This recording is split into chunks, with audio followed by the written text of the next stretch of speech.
Pada sesi ini kita akan mempelajari bagaimana untuk menambah stok obat. Menambah stok obat tentunya berasal dari transaksi pembelian obat.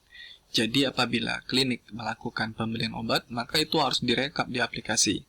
Karena kalau tidak direkap di aplikasi, stok obat kita tidak akan bertambah. Tidak akan bertambah.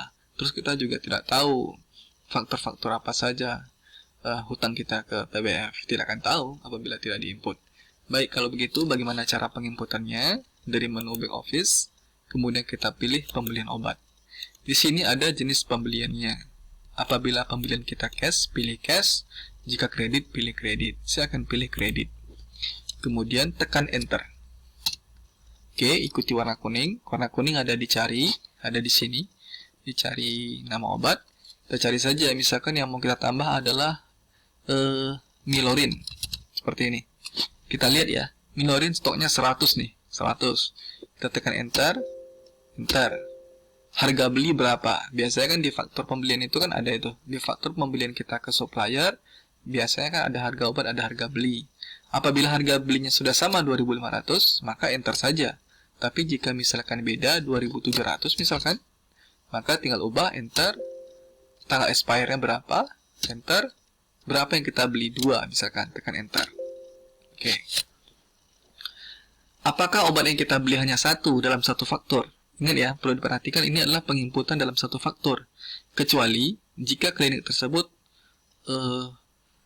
nggak membutuhkan masalah perekapan data fakturnya berdasarkan faktur, nggak masalah. Artinya klinik boleh aja menginput semua data, nggak masalah.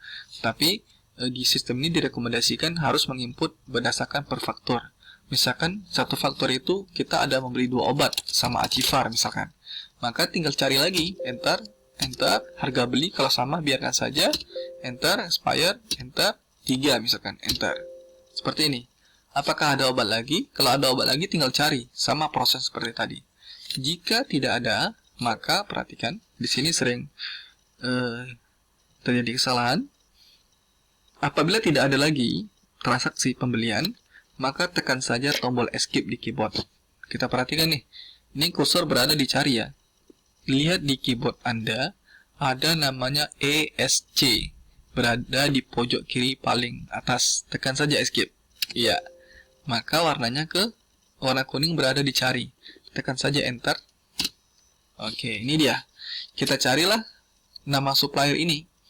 Apabila nama supplier ini kosong, artinya user belum menginput atau belum merekap data supplier. Maka nanti user rekap dulu data supplier yang di sini. Nih, rekap dulu di sini, maka nanti otomatis akan muncul di jendela ini. Baik, misalkan kita beli dari PT Pharma. Enter, enter. Sudah masuk ya. Kemudian isikan nomor fakturnya, 1, 2, 3. Nomor fakturnya. Ini adalah nomor faktur dari supplier tadi ya, bukan nomor faktur kita. Tapi ini adalah nomor faktur yang ada di faktur pembelian kita ke supplier, seperti itu. Atau faktur penjualan dari supplier, seperti itu. Kita tekan enter. Nah, kita isikan nih tanggal fakturnya. Biasanya kan di faktur tuh ada tanggal faktur tuh.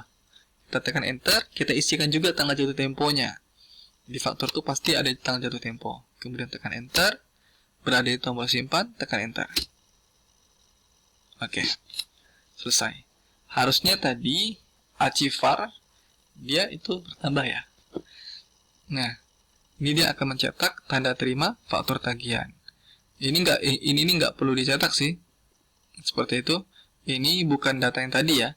Ini karena saya mencobanya dari database yang berbeda. Harusnya dia yang muncul adalah 3 tadi. Ini sebenarnya nggak perlu cetak. Ini hanya untuk tampilan saja. Oke, selesai.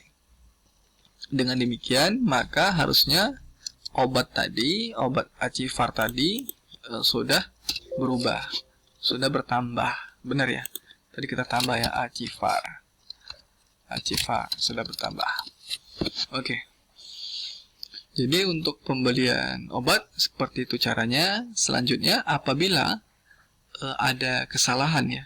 Apabila ada kesalahan pada proses pembelian obat, kita bisa update. Kita bisa update di menu ini.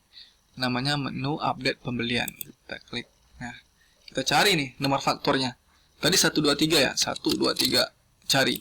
Nah, muncul ya. Milorin sama Achievers tadi. Ini misalnya kita mau mengupdate nih.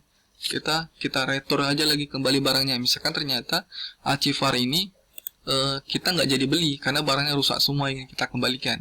Maka otomatis di sistem kita harus kita ubah juga ya, karena sudah masuk datanya tadi. Caranya biasa saja, klik tombol hapus ya. Kita sorot datanya, pilih datanya, kemudian kita oke, kita yes. Oke, maka obat Achievers itu sudah nggak ada lagi. Kita coba, kita klik update ya, update, kita pilih 1, 2, 3. Ini nomor faktur dari supplier, kita klik cari. Oke. Maka obat yang kita beli hanya Milorin saja. Seperti itu. Atau ternyata kita tidak menghapus, tetapi kita kurangi. Misalkan Milorin 300 mg, kita beli tadi 2. Ternyata kita kembalikan 1. Otomatis kan yang kita beli 1 nih. Ya sudah, kita klik edit, kita blok.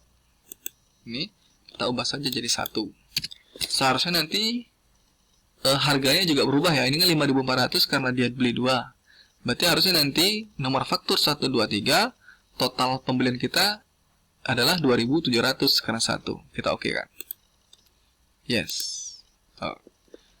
Oke, kita coba update pembelian. Kita cari 1, 2, 3. Cari. Oke. Benar ya? Oke, dengan demikian maka selesai sudah bagaimana cara pembelian obat dan update pembelian. Yang bedanya adalah update pembelian digunakan untuk mengupdate atau meretur atau memperbaiki atau merevisi dari faktur pembelian yang sudah kita input sebelumnya. Oke, saya kira demikian. Terima kasih.